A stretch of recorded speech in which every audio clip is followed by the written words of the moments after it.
잘 자란 꽃을 트랙터로 뭉개버립니다. 아니 2월이면 졸업식에 입학식에 꽃 대목을 앞두고 있는데 왜 멀쩡한 꽃을 해치고 있는 걸까요? 그 이유는 작년 10월에 맺은 에콰도르와의 협정 때문인데요. 협정이 발효되면 에콰도르산 장미와 국화 등이 수입될 때의 관세가 단계적으로 없어지거든요. 국내 화훼 농가가 경쟁력을 잃게 된다며 시위를 하고 있는 겁니다.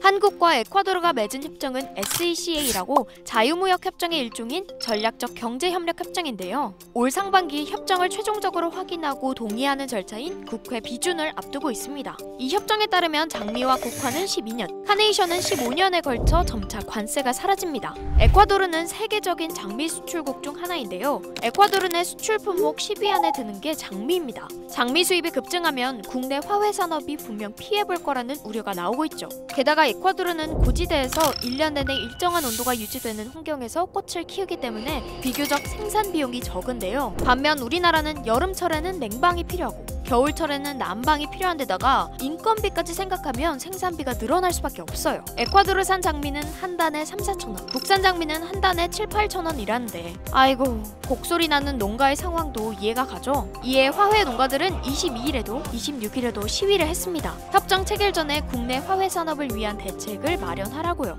그런데 이번에 유독 더 강력히 목소리를 내는 이유가 있다고 합니다. 지난 10년 전과 비교를 해보면 약 한 65% 정도가 감소를 했는데요. 기존에 6,530 농가에서 지금 한 2,480 농가밖에 남지 않았거든요. 2015년, 16년에 FTA를 통해서 특히 화훼 생산과 관련된 걸 개방하면서 당시에는 큰 영향이 없을 거라고 정부가 발표를 했고 그걸 농민들이 믿고 이렇게 지냈는데 결국 우리 생산 농가들이 현격하게 감소한 것을 알 수 있습니다. 2015년, 2016년에 우리나라는 베트남, 중국, 콜롬비아와 FTA를 맺은 바 있는데요. 이때 절화도 수입 품목에 포함됐는데 여기 이 수입 동향표를 보면요. 2015년에서 2022년 사이 7년 동안 수입량이 대폭 증가했죠. 현재 카네이션의 95%는 수입이고 국화는 70%, 장미도 35%가 수입으로 대체됐습니다. 인건비, 자재비 빼고 나면 농민들이 고는 들어오는 게 거진 없습니다. 그래서 급여한 농가에서 농사를 포기하고 최소한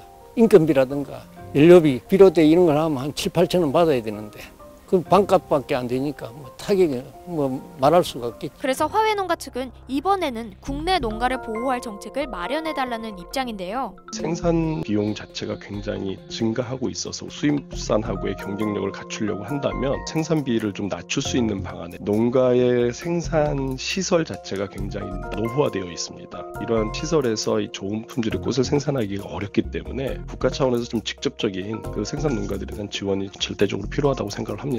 수입꽃이 계속 증가하면 가장 피해를 많이 보는 건 국내 화훼 농가지만 소비자들에게 미치는 영향도 없지 않습니다. 꽃의 종류가 제한될 수 있기 때문이죠. 수입에 의존하게 되면 특정 지역에서 잘 나고 잘 수출되는 품목만 들여오다 보니 장기적으로 갔을 때는 다양한 꽃 소비가 불가능할 수 있다는 겁니다. 또 신선도도 문제입니다. 콜롬비아나 에콰도르에서 국내로 들어오려면 4~5일 정도 소요되는데요. 잘라서 들어온 절화는 자르는 순간 수명이 제한돼 금방 시들어버리죠.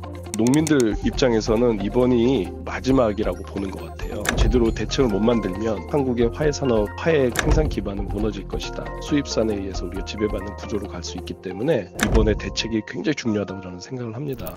에콰도르와의 협정은 화훼뿐만 아니라 원유, 자동차 부품 등이 오갈 예정입니다. FTA는 수출로 경제성장을 이루는 우리나라가 원활한 수출 기회를 모색하는 전략 중 하나인데요. 하지만 우리나라에서 피우는 꽃향기가 더는 사라지지 않도록 화훼 농가의 목소리도 귀 기울여야 하지 않을까요? 이 영상을 제작한 전예진입니다. 지금 구독 버튼을 누르면 매일 새로운 크랩 영상을 놓치지 않고 볼 수 있어요. 좋아요 버튼도 잊지 마세요.